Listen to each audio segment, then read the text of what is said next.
Welcome to సమయం TV. నేను మీ వంశీకృష్ణ.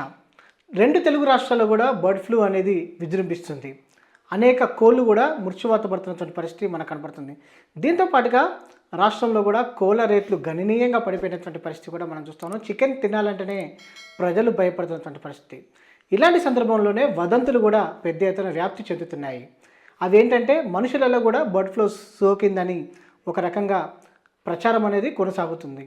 వీటన్నిటికీ సంబంధించి కూడా పూర్తి స్థాయిలో మనతో పాటు మాట్లాడడానికి doctor Srinivas, Telangana medical council vice చైర్మన్తో పాటుగా ఆయన క్లినికల్ ఫార్మకాలజీ సంబంధించి విశేషమైనటువంటి సేవలు అందిస్తున్నటువంటి విషయం మనందరికీ కూడా తెలిసిందే. వారితోనే మనం మాట్లాడించే ప్రయత్నిద్దాం. సార్ నమస్తే.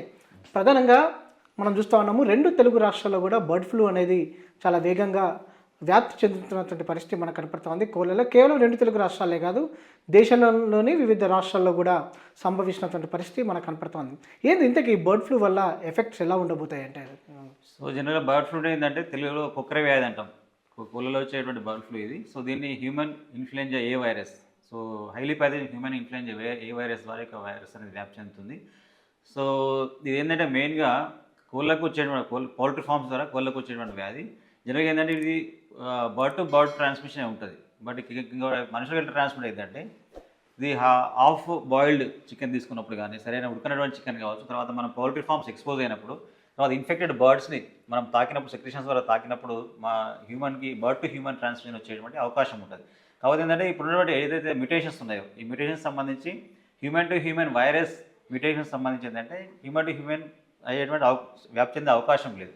ఎందుకంటే ఒక మ్యూటేషన్ ఈ రీసెంట్గా 2024 డిసెంబర్ సైన్స్లో వచ్చిన జర్నల్లో వచ్చినటువంటి దానిలో ఏం చెప్తుందంటే, ఒక సింగిల్ మ్యూటేషన్ మాత్రమే మనం హ్యూమన్ టు హ్యూమన్ ట్రాన్స్మిషన్కి దూరంలో ఉన్నాం. ఆ ఒక్క మ్యూటేషన్ అయితే కనుక సో డెఫినెట్గా అది హ్యూమన్ టు హ్యూమన్ ట్రాన్స్మిషన్ అయ్యేటువంటి అవకాశం కూడా ఉంటుంది. సో మెయిన్గా ఏంటంటే ప్రస్తుతానికి మెయిన్గా ఆంధ్రప్రదేశ్ రాష్ట్రంలో, ఇటు తెలంగాణలో ఇందరిట్లో ఏంటంటే హ్యూమన్స్లో 68 మందికి బర్డ్ ఫ్లూ వచ్చినట్టుగా మనకు పాజిటివ్ కేసులు వచ్చినట్టుగా తెలుస్తుంది. కాబట్టి ఏంటంటే మెయిన్గా ఈ వైరస్ అనేది చాలా సీరియస్ వైరస్. ఫెటాలిటీ ఒకసారి హ్యూమన్కి వచ్చిందంటే 50 to 60% మోర్టాలిటీ వచ్చే అవకాశం ఉంటుంది. ఎందుకంటే మనం గతంలో 2023-24 వచ్చినటువంటి అన్ని దేశాల లోపల ప్రపంచవ్యాప్తంగా 24 దేశాలలో 980 కేసులు అనేవి మనకు పాజిటివ్ వచ్చినాయి. సో పాజిటివ్ వచ్చిన దాంట్లో 460 కేసులు డెత్ అయ్యారు. అంటే దాదాపు 49 to 50% ఆఫ్ మోర్టాలిటీ రేట్ ఉంది. కాబట్టి హై ఫెటాలిటీ రేట్ ఉంది. కాబట్టి ఈ వచ్చినటువంటి వారి లోపల డెఫినెట్గా సరైన జాగ్రత్తలు తీసుకోవాల్సిన అవసరం అయితే ఉంటుంది. ప్రధానంగా బర్డ్ ఫ్లూ అనేది ఏదైనా సీజనల్గా వచ్చేది ఉంటుందా ఈ కాలంలో?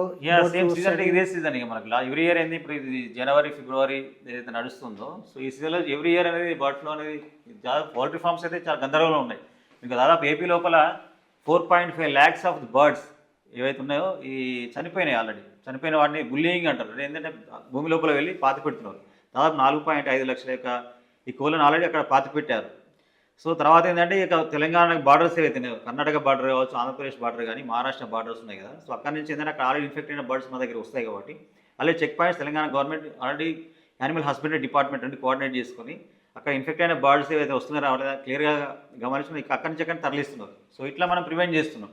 ఇక తర్వాత ఇంకా ప్రివెంటివ్ మెజర్స్ ఏంటంటే మెయిన్గా ఈ మ్యూటేషన్స్ ఏమైనా వస్తున్నాయా వైరస్ లోపల, మెయిన్గా ఏంటంటే హ్యూమన్ టు హ్యూమన్ ట్రాన్స్మిషన్ సంబంధించి ఒకే ఒక మ్యూటేషన్ దూరంలో మాత్రం ఉన్నామని చెప్పి సైన్స్ జర్నల్ చెప్తుంది. కాబట్టి మెయిన్గా మ్యూటేషన్స్ వస్తున్నాయి రాలేదనే పైన కూడా పూర్తిగా ఎప్పటికప్పుడు రీసెర్చ్ కొనసాగాల్సిన అవసరం ఉంది. తర్వాత వ్యాక్సిన్ అనేది మనకు లేదు. బర్డ్ ఫ్లూ సంబంధించి వ్యాక్సిన్ లేదు. నార్మల్ ఫ్లూ వ్యాక్సిన్ అనేది, ఇన్ఫ్లుయెంజా వ్యాక్సిన్ మనకు జనరల్గా రెస్పిరేటరీ ఇన్ఫెక్షన్ రాకుండా. అంటే మీరు క్లినికల్ రీసెర్చ్లో కూడా ఉన్నారు కాబట్టి ఈ బర్డ్ ఫ్లూకి సంబంధించి టెస్టెస్ ఎలా చేస్తారు? పరీక్షలు మనిషికి సోకిందా లేదా అనేది లక్షణాలు జనరల్గా ఏంటంటే ఆర్టీపీసీఆర్ టెస్ట్ చేస్తాం మనం. జనరల్గా మనం ఏదైతే కోవిడ్-19 అప్పుడు చేసామో ఆర్టీపీసీఆర్ టెస్ట్ ద్వారా ఈ యొక్క వైరస్ ఉందా లేదా దానిపైన టెస్ట్ చేసుకుని నిర్ధారించుకునే అవకాశం ఉంటుంది.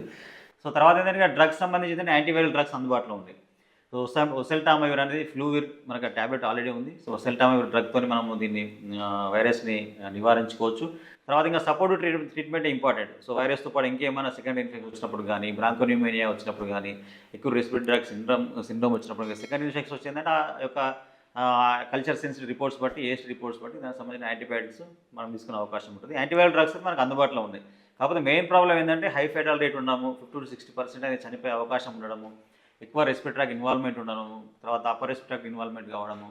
సో జీఐటీ ఒకవేళ గ్యాస్ట్రోఇంటెస్టినల్ ట్రాక్ట్ ఇన్వాల్వ్ అయితే కనుక డైరియా కానీ, వామిటింగ్స్ కానీ, సో జిఐటి ఇన్ఫెక్ట్ అయ్యే అవకాశం ఉంటుంది. సో ఇట్లా ఏంటంటే మెయిన్గా ప్రివెంటివ్ మెజర్స్ చాలా ఇంపార్టెంట్. అయితే మనం అనేకమైనటువంటి వైరస్లు చూస్తూ ఉంటాము, కానీ బర్డ్స్ నుంచి హ్యూమన్స్కి వ్యాప్తి చెందడము, కొన్ని యానిమల్స్ నుంచి హ్యూమన్స్కి వ్యాప్తి చెందేటువంటి వ్యాధులు కూడా మనం చూస్తూ ఉన్నాం. కానీ ఎన్నో దశాబ్దాలుగా కొన్ని ఏళ్ల నుంచి కూడా ఉన్నటువంటి బర్డ్ ఫ్లూకి సంబంధించి ఎలాంటి లక్షణాలు కోళ్ళలో కూడా ఎఫెక్ట్ కావడానికి ప్రధాన కారణాలు ఏమంటారు? దాంతోపాటుగా ఇప్పటివరకు వాటి మ్యూటేషన్స్ కనుక ఒక్కసారి మనిషిలో ప్రవేశిస్తే అవి ఎక్కడికి దారితీసే అవకాశం ఉందంటారు?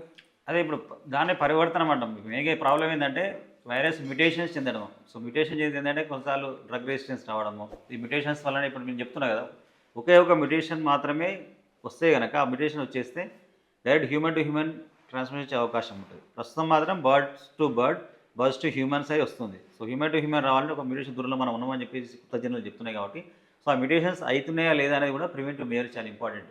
సో ఆ మ్యూటేషన్స్ అయితే హ్యూమన్ టు హ్యూమన్ కూడా స్ప్రెడ్ అవుతుంది. సో అది అది అది నివారించే చర్యలు నివారించదగినటువంటిది మన దగ్గర లేదు. అది వైరస్లే మ్యూటేషన్ కావాలన్నమాట. సార్, ప్రధానంగా ఆహారం విషయంలో చాలా జాగ్రత్తలు తీసుకోవాల్సిన అవసరం ఉంటుంది. ప్రధానంగా ఎన్ని డిగ్రీల సెంటిగ్రేడ్ బాయిల్ అని అంటే ప్రతి ఇంట్లో ఎక్విప్మెంట్స్ ఉంటుంది, ఏముండదు. మినిమం ఎంతసేపు బాయిల్ చేసుకోవాలి తినేవాళ్ళు? ఎందుకంటే మనం భారతీయ సంస్కృతిలో ఏ ఆహారం అయినా సరే ఉడికించుకొని తినడం మనకు అలవాటు.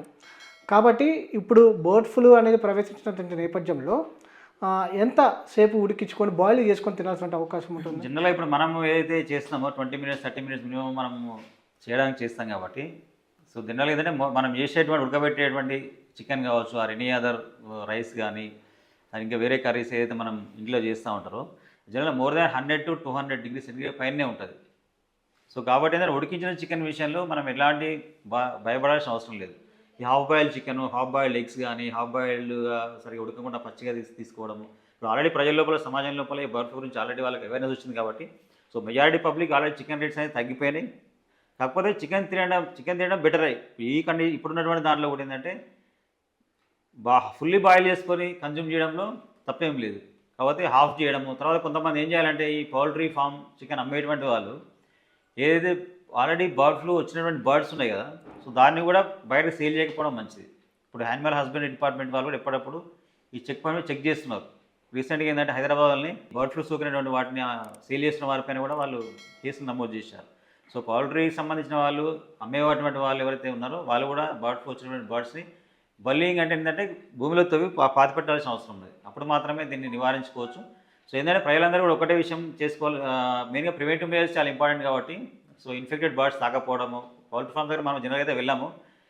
కాకపోతే ఏంటంటే మెయిన్గా ఈ చికెన్ పర్చేసింగ్లో భాగంగా ఏంటంటే హైలీ బాయిల్ చేసుకొని కన్జ్యూమ్ చేస్తే కనుక పెద్దగా మనకు ఎఫెక్ట్ అయ్యే అవకాశం లేదు కాబట్టి, సో ప్రజలు దీన్ని గమనించుకోవాల్సిన అవసరం ఉంది.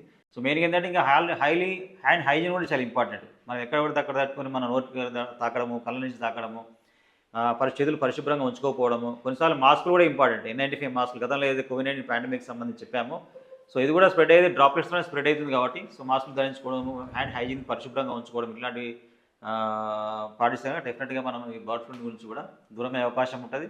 సో మెయిన్గా ఏంటంటే early detection important, hydration important, preventive measures N95 మన హ్యాండ్ హైజీన్, హైలీ బాయిల్డ్ చేసుకొని కన్జ్యూమ్ చేయడం ఇలాంటివి చాలా ఇంపార్టెంట్. ఏంటంటే మెయిన్గా ఏంటంటే హైలీ ఫెటాలిటీ రేట్ ఎక్కువగా 50 to 60% వచ్చిన వాళ్ళ లోపల ఇందులో ఇమ్యూనిటీ తక్కువ ఉన్న వాళ్ళకి మెయిన్గా ఓల్డ్ ఏజ్ వాళ్ళు కానీ, చిన్నపిల్లలు కానీ, డయాబెటీస్ హైపర్టెన్షన్ ఉన్న వాళ్ళు కానీ, కిడ్నీ జబ్బులు ఉన్నటువంటి వాళ్ళు కానీ, వీటి లోపల హైలీ మోటాలిటీ ఎక్కువ ఉంటుంది కాబట్టి ఏంటంటే సో వీళ్ళు కొంచెం జాగ్రత్తగా ఉండాల్సిన అవసరం ఉందనేది మనం చెప్పుకోవాల్సిన అవసరం. చివరిగా ఏదైతే ఎండాకాలం వస్తూ ఉంది, టెంపరేచర్స్ కూడా పెరుగుతున్నాయి, ఇలాంటి సమయంలో బర్డ్ ఫ్లూ అనేది వ్యాధి తగ్గే అవకాశం కనపడతా ఉందా?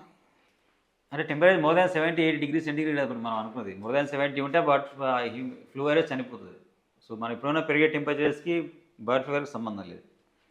సో కాబట్టి ఏంటంటే మెయిన్గా ప్రివెంటివ్ మెజర్స్ ఇప్పుడు మనం గత ఏవైతే చెప్పుకున్నామో, మీరు చికెన్ కన్జ్యూమ్ చేయండి, but more than 100-200 degrees centigrade బాగా బాయిల్ చేసి ఒక 20 to 30 minutes పైన 30 minutes కంప్లీట్ బాయిల్ చేసి కన్జ్యూమ్ చేస్తే కనుక అది ఎగ్స్ కానీ చికెన్ కానీ తీసుకుంటే మీకు ప్రాబ్లం లేదు. మెయిన్గా ఈ హాఫ్ బాయిల్డ్ ఉడకబెట్టిన చికెన్ తీసుకోకపోవడం చాలా మంచిది రిగార్డింగ్ బర్డ్ ఫ్లూకి సంబంధించి.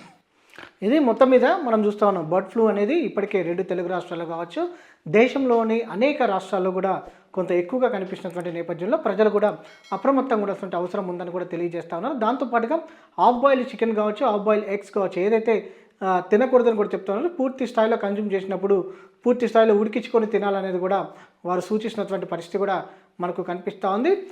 ఏదైతే కోళ్ళ నుంచి మనిషికి ట్రాన్స్మిషన్కి సంబంధించి కూడా పూర్తి స్థాయిలో క్లారిటీ రావాల్సిన అవకాశం ఉంది. ఎందుకంటే ఇప్పటికే పూణేలో పలు శాంపిల్స్ ఉన్నటువంటి నేపథ్యంలో వాటి నిర్ధారణకు సంబంధించి కూడా మరిన్ని వివరాలు తెలియాల్సినటువంటి అవసరం ఉంటుంది. ప్రజలు మాత్రం భయపడాల్సినటువంటి అవసరం లేదు, తగిన జాగ్రత్తలు తీసుకోవాల్సిన అవసరం ఉంటుందని కూడా తెలియజేస్తూ ఉన్నారు. ఇది మొత్తం మీద సమయం టీవీ బర్డ్ ఫ్లూకి సంబంధించి మీకు అందించినటువంటి పూర్తి వివరాలు.